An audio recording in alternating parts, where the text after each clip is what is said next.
no que tange a fiscalização por parte do INSS junto às empresas... Nesses casos é falha. É Muitas falha. vezes, diga-se a Entendeu? verdade... Então você vê que é sempre o prejudicado, é sempre o trabalhador, é sempre o aposentado. Né? Isso mesmo. Muitas vezes, diga-se a verdade, já viu o INSS conceder o benefício, mesmo com a ausência com a inadimplência da empresa. Mas olha que o segurado teve que brigar bastante para isso acontecer.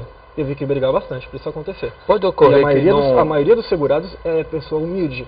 E desconhecedora dos seus direitos, não tem a cultura, não tem o conhecimento. E não tem a internet. Exatamente, não tem internet, só o segurado mais esclarecido que vai brigar por esse direito e acaba conseguindo. Pode ocorrer que uma região do INSS com processo administrativo conceda o benefício e outra região não conceda?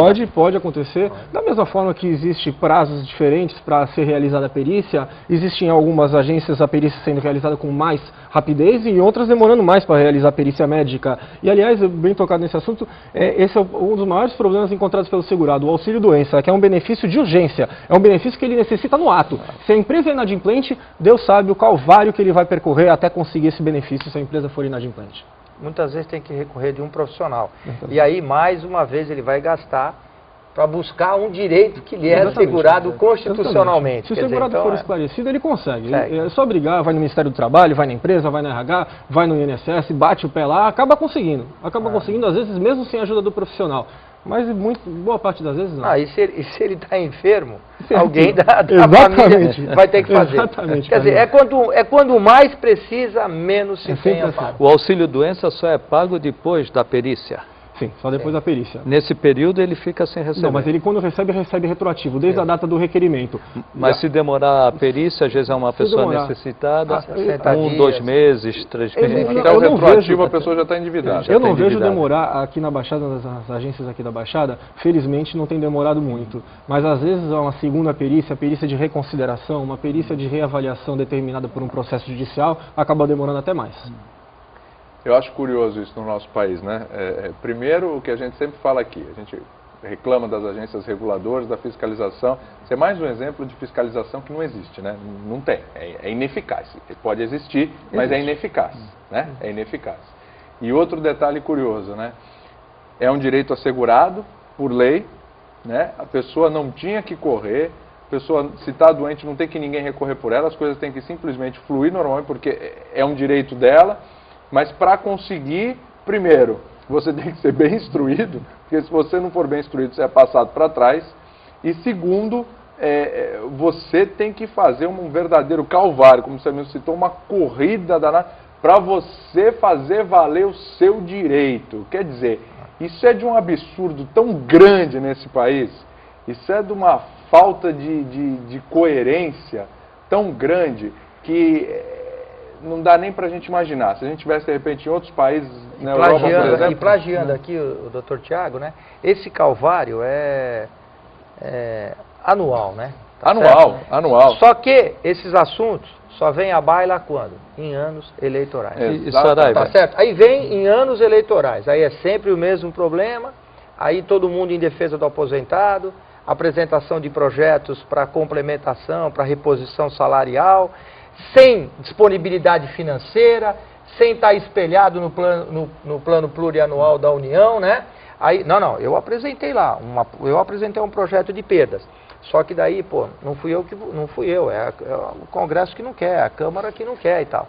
Tá certo? Quer dizer, então, como o trabalhador, o aposentado, desconhece como funciona, desconhece o trâmite legal, tá certo, de aprovação de projetos. Até porque é complicado, o equilíbrio orçamentário. Sem dúvida, além da questão orçamentária, sem dúvida, né? Se o INSS, triste, sem né? querer criticar o INSS, doutor Tiago, mas se tivesse interesse em pagar, poderia, com a tecnologia que nós temos hoje, ser dada de ofício. Preencheu os requisitos? Preencheu. Exatamente. Está ali no computador, com toda a tecnologia que nós temos, não precisaria o segurado ir lá requerer.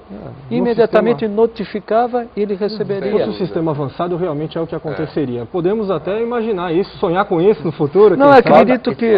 Falta investimento, né? Não, falta interesse. Isso me assusta. Uma coisa que já deveria ter há tanto tempo, a gente está tratando de sonho e futuro. Olha, a gente vai para um rápido intervalo. Lembrando que você pode em casa participar, 3202-7179, para você fazer a sua pergunta, você que é aposentado ou que tem algum familiar aposentado, tem dúvida, está passando por uma situação dessa, a gente vai tirar sua dúvida no programa de hoje. O intervalo é rapidinho, a gente volta já já.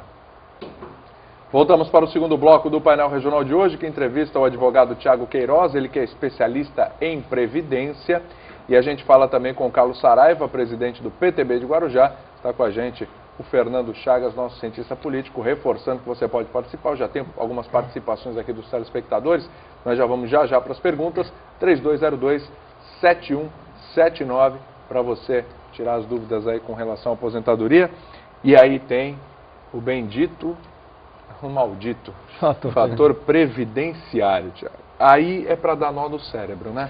Bom, vamos lá, posso começar? À vontade, Tiago. Antes do fator previdenciário, que muita gente esqueceu, infelizmente a memória do brasileiro é fraca, antes do fator veio a primeira bomba na cabeça do trabalhador, que foi a emenda constitucional 20 de 98, que alterou a forma de cálculo. Mas por que ninguém percebeu na hora? Porque até então a forma de cálculo consideravam os últimos 3 anos, as últimas 36 contribuições. Era uma coisa mais justa, porque o trabalhador, afinal de contas, ele tem o direito de crescer na vida dele, de melhorar, de aumentar o seu salário, de progredir, de ser promovido na empresa na qual trabalha. Então, quando se aposentava, ele recebia uma média do que tinha recebido nos últimos 3 anos, um valor mais condizente com o que ele vinha recebendo na empresa. Com a realidade. O padrão e patamar de vida Exatamente. dele. Em 98, veio a nova lei, a emenda constitucional 20 de 98, que alterou a forma de cálculo. Não é mais os últimos 3 anos. A partir de agora, são desde todas as contribuições desde junho de 94. Desde junho de 94. Ninguém percebeu na hora a diferença que isso ia fazer. Por quê? Ao invés de 3 anos, passaram a ser 4. De 94 a 98 são 4 anos. Ao invés dos últimos 3 anos, passaram a ser os últimos 4. A diferença, então, naquela época, não era muito grande.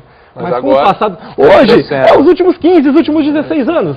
Então, o salário mínimo que o rapaz recebeu lá atrás, quando era office boy, vai entrar na média. Então, ele recebeu um salário assim, agora nos últimos anos, e o salário aqui embaixo, lá no começo. Claro. A chata, é a média. Aí ele vem lá no escritório, doutor, mas como? Eu recebia R$2.000 como caldeireiro, agora minha aposentadoria veio no R$1.000. Eu falei, não tem nada de errado não. Isso é o presentinho que jogaram na cara de vocês em 98 que ninguém percebeu. Essa foi a primeira bomba que o trabalhador levou. Antes do fator previdenciário. Isso muita gente já se esqueceu, muita gente passou despercebido, não sei como, até hoje. Acho que o fator previdenciário, o choque foi maior. Foi maior. A trombada foi exatamente, a trombada do fator foi tão grande.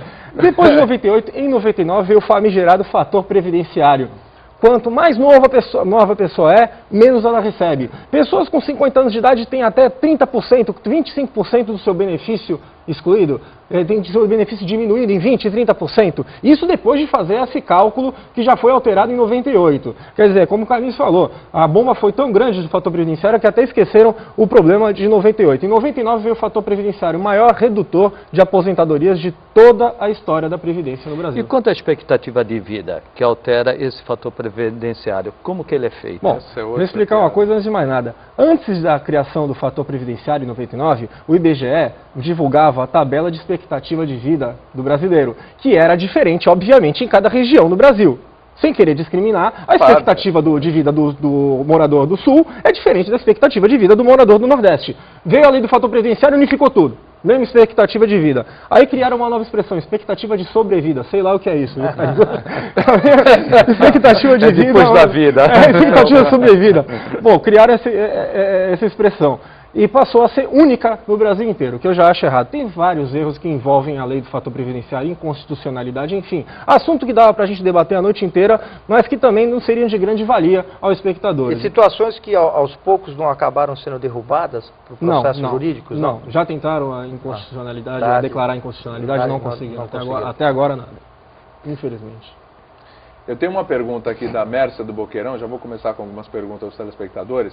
Uma pessoa que paga teto a vida toda, o maior, e ficou defasado, não pagam o que é certo. Será que o Congresso vai resolver? Difícil adivinhar, né? Eu vou Olha, tenho acompanhado, se o Chagas me permitir, tenho acompanhado muito de perto a atuação dos deputados federais do PTB. Aliás, falo inclusive com muita tranquilidade, porque se tem um partido político no Brasil que é defensor da causa dos aposentados e atua com firmeza com relação ao problema da Previdência, é o PTB, inclusive sob a bandeira e sob a luta do deputado federal Arnaldo Faria de Sá, tá certo? Que é a maior liderança nessa grande batalha.